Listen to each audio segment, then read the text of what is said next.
invest in social. It's not going anywhere anytime soon. It is all online these days. It's getting bigger and bigger. We're now seeing brands moving to selling only on TikTok. So social is really a channel that you need to be present on. So use your socials as a storytelling tool. Talk about your values, humanize your brand. If you have those great internal and external values, shout about them. And I also know that it's very easy for me to sit here and say invest in social, because I think everyone probably knows that that's probably the right thing to do. But even if you don't know where to start, I cannot stress this enough, start within your communities. So read your comment sections where people are interacting and talking about your brand. What are people saying about your brand? Is it positive? Is it negative? Could you ask them for permission to reshare the content? Could you work with a creator? We know, going back to authenticity, Gen Z are receptive to ads that don't feel like ads. So if you're a brand that has a budget for a creator, this is obviously such an authentic way to really tell your story in a way that doesn't feel forced. I think it all comes down to what is probably going to be a very big buzzword throughout this, which is authenticity. I'd say as a generation, we're very change oriented. We like to see refreshing content, and we like to see brands that are shaking up the industry.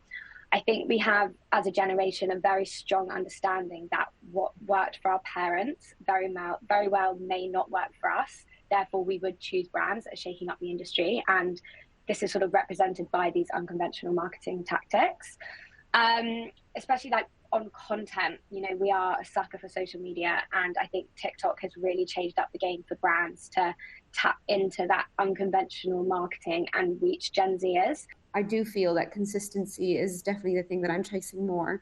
One of the things that we've experienced in the last couple of years is that we have a very high customer retention rate. It's about 70%, which is insane for a marketplace.